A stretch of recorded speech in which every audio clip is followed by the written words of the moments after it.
कहते हैं जब भी भगवान शिव का मन कैलाश में ऊब जाता है तो वो यहीं आकर निवास करते हैं। इसीलिए इस पर्वत को दक्षिण का कैलाश भी कहा जाता है और इसी वेल्लीगिरी पर्वत की तलहटी में बसा है एक छोटा सा खूबसूरत शहर कोयम्बतूर। वैसे तो पूरे दक्षिण भारत में ही बारिश अपने पूरे खुमार के साथ बरसती है, लेकिन शायद इस बार मॉनसून कोयम्बतूर पर कुछ ज्यादा ही मेहरबान था। पिछले कुछ दिनों से यहाँ लगातार होती बारिश रुकने का नाम ही नहीं ले रही थी। बरसात की ऐसी ही एक रात में अचानक आसमान में तूफानी हवाओं के साथ तेज बिजलियां कड़कने लगी, जिसे देखकर सड़क पर चलते इक्के दुक्के लोग भी डर कर आसपास के घरों के अहाते में जा छिपे। ऐसा लगने लगा मानो दिल दहला देने वाली ये बिजलियां किसी खास मकसद से कोयम्बतूर शहर पर कड़क रही हैं। मौसम में अचानक आए इस बदलाव को लेकर आसपास के लोग आपस में बातें कर ही रहे थे कि तभी अचानक किसी ने चिल्लाते हुए कहा, अरे देखो, बरगद के पेड़ पर 5 मुंह वाला नाग लिपटा है। उस आदमी की बात सुनकर वहां मौजूद सभी लोग चौंक गए।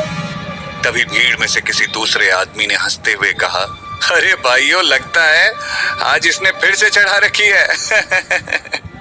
आज के जमाने में एक मुंह वाला नाग दिखाई नहीं देता और इसे 5 मुंह वाला नाग दिखाई दे रहा है।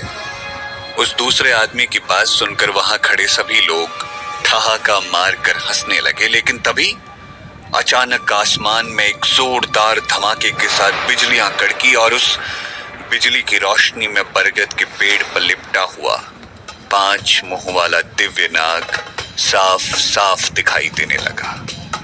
हालांकि उस पुराने बरगद के पेड़ की सबसे ऊंची डाली पर लिपटा हुआ वो नाग जख्मी था और उसके 5 फनों से टपकता हुआ खून उस बरगद के फलों में रिस रहा था, लेकिन फिर भी अपने 5 फन गर्व से फैलाए तकरीबन 20-22 फुट की लंबाई वाला स्याह काले रंगों का वो 5 फनों वाला नाग देखने वालों को दूर से ही अपनी दिव्यता का अनुभव करवा रहा था। अपने सामने का नजारा देख वहां मौजूद लोग उस बरगद के पेड़ के नीचे इकट्ठे हो गए।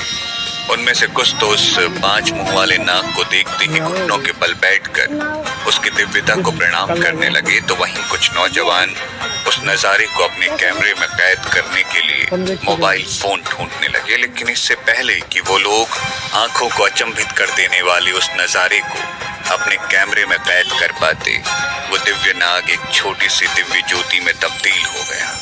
तभी एक बार फिर से आसमान में तेज बिजलियां कड़की और अचानक वो दिव्य ज्योति गोली की स्पीड से उड़ती हुई पास ही के एक छोटे से घर की 3री मंजिल पर बने कमरे में दीवान पर सोए शिवा की दोनों आंखों के ठीक बीचों बीच जा समाई। शिवा का शरीर पिछले 2 सालों से कोमा में था और इस दौरान उसकी हालत में किसी भी तरह का कोई सुधार नहीं हुआ था, लेकिन जैसे ही वो दिव्य रोशनी शिवा के शरीर में समाई तो उसके शरीर में हल्की हल्की हलचल होने लगी और वो कोमा से बाहर आने लगा।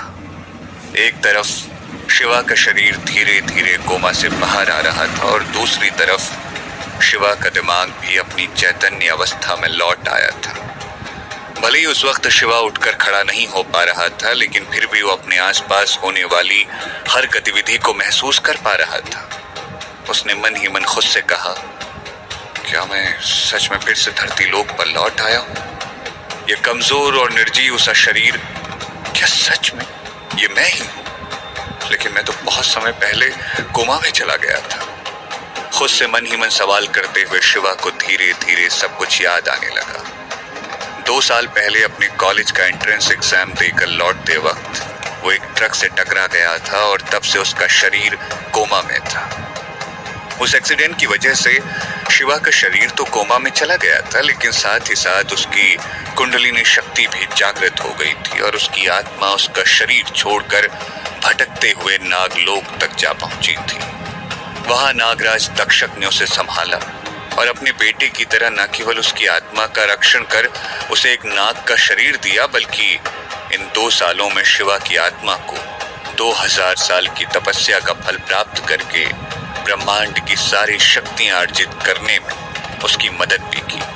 और और एक दिन जब शिवा भगवान शेषनाग से वरदान पाकर नागलोक का परम प्रतापी सम्राट बन गया तो उसके साथ कुछ ऐसा हुआ जो उसने सपने में भी नहीं सोचा था। नागराज तक्षक ने धोखे से शिवा के नाग शरीर की बलि दे दी।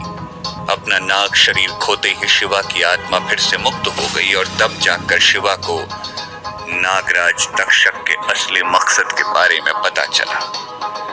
दरअसल एक प्राचीन भविष्यवाणी के अनुसार ये तय था कि जो कोई भी स्वर्ग, पाताल और नागलोक के तीनों सम्राटों की बलि चढ़ाएगा वो सारे ब्रह्मांड का स्वामी बन जाए।